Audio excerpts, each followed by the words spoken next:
I thought I was ready, but on my first week of van life, I made several rookie mistakes, including one that led me to getting one of most van lifers' dreaded experience. I got the knock.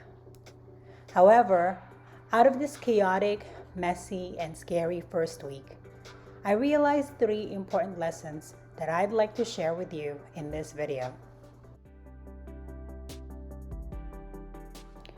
When you're learning anything new, you'll feel like an imposter. That's a very useful thing to know. You'll feel like a fool because you are. And you'll think, I'll never get there. If you're not willing to be a fool, you cannot become a master. That is an excerpt from a recent community post that Dr. Jordan Peterson had written, and I just happened to stumble on it as I was trying to put my thoughts and feelings into words. Yes, I do feel like an imposter as a newbie content creator and van life traveler, and in almost every new things I tried in the past. But I want us to focus on the last part instead. If you're not willing to be a fool, you cannot become a master.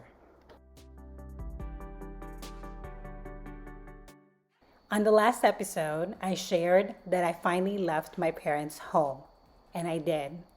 But did you know that I did not make it quite far? As a matter of fact, I only made it all the way to the Haney State Beach, which is about an hour and a half away from where I came from. I managed to feed myself.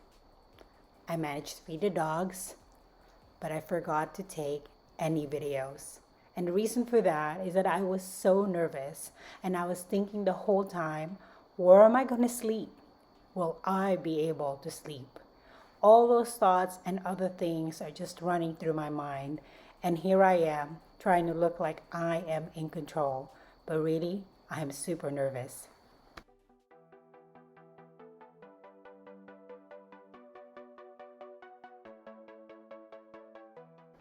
Well, I slept well. And the next day, I woke up super early so I can leave and go to my very first national park here in California. And that was the Sequoia Kings Canyon National Park. However, because of these new rules and regulations about vlogging inside National Park, I wouldn't be able to do it inside. But that's okay because there's a lot of other fun stuff that I was able to do that I'd like to share, just like this one. After spending a night at the park, I found this spot and it was just a few minutes outside. It was amazing and the spot I found was just good enough for one vehicle. And right beside me is this beautiful falls that turned into a stream. I got there early enough that I was able to change into my bathing suit, put my folding chair by the water, and just enjoyed the moment until it got too cold.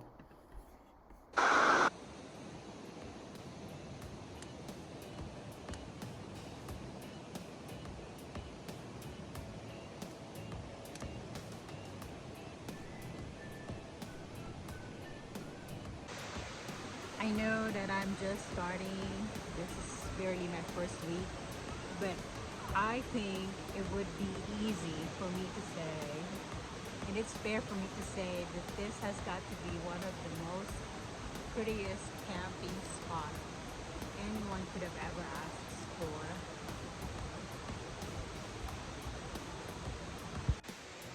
It is 8:12 and it's still so bright out.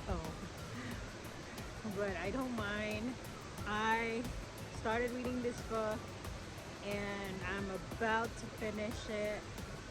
It's a quick read while I'm watching the fire on this little fire pit that I have going on.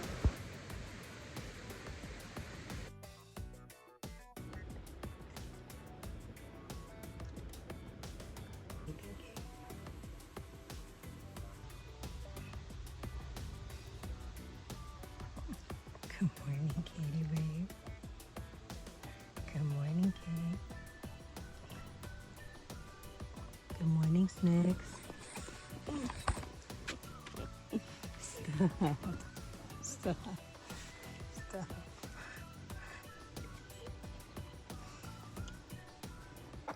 I had a good night's sleep in this spot, and after drinking my cup of coffee, I started packing. I think this is the first time I'm showing the basket here in the back of my van.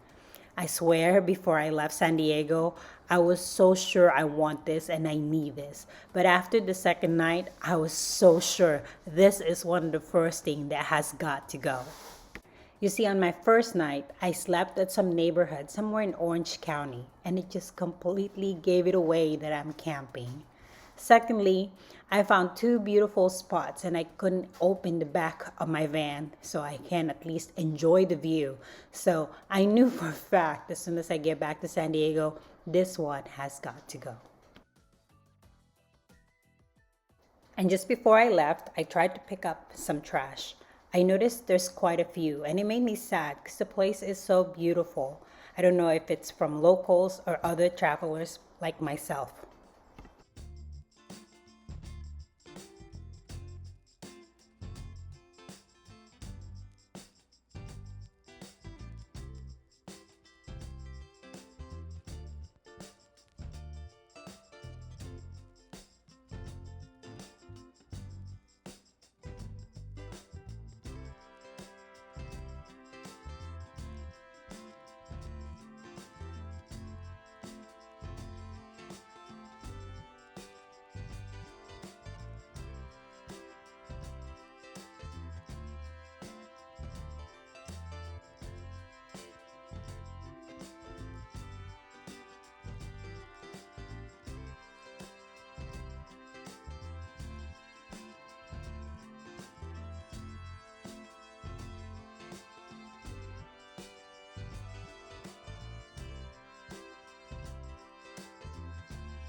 I heard Monterey is beautiful, but I didn't know it was that beautiful until I got there. And while I was there, one of the locals told me to check out Highway 1, and I'm glad I did because it was gorgeous.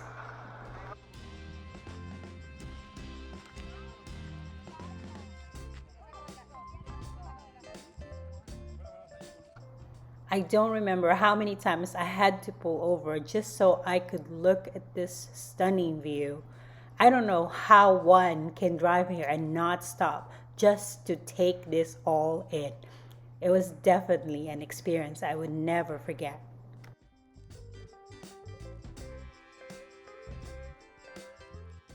Part of the highway was closed for maintenance and construction, so I drove as far as I can.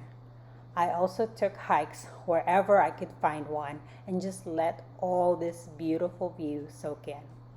I think it's a good excuse for me to go back anyways, and with this beautiful view, I really don't mind it at all. It's so beautiful, it's worth taking a second look.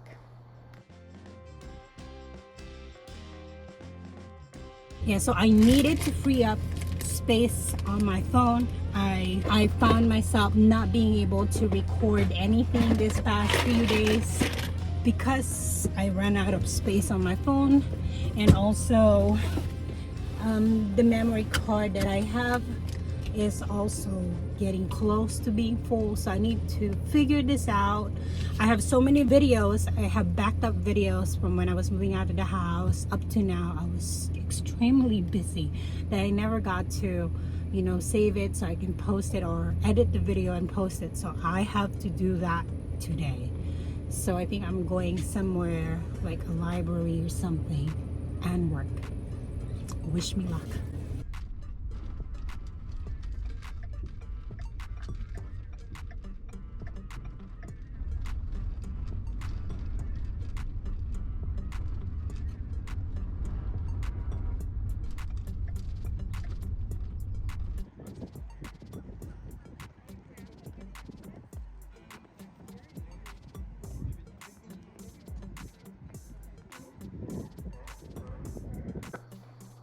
This place reminds me of San Diego's Seaport Village and Old Town. There were quite a few historical buildings and they have museums. Most of them are free, so I went in and I love reading about places like this. I learned so much about Monterey just by visiting these museums. And I think if you're here, it's worth visiting too.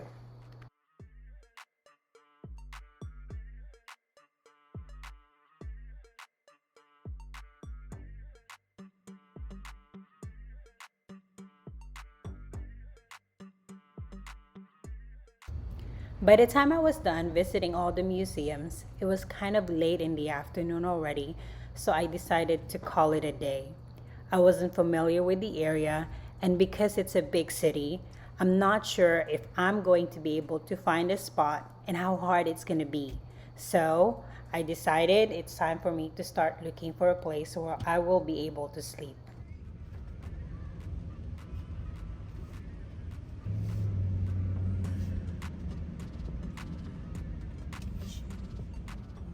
I cannot even tell you how scared I was here. I don't know why, but I was so nervous finding a camping spot this evening and in this big city. But luckily, I found one. I was able to sleep, and it was a pretty safe place overall, I'd say. As a single mother who raised all my three kids, I've had several experiences where I would say I was really scared. But van life is such a unique experience, and this is where my second lesson in lies. Eleanor Roosevelt says, do one thing every day that scares you, and van life do scare me every single day. Good morning. Pretty sure the last 3 weeks have taught me a lot of things. First of all, I'm starting to get my my act together. It is breakfast time for me, and let me show you what I'm making. So this is a fried rice from Costco, and I am heating it up. My water is hot, so I can make my coffee. Let me get that going.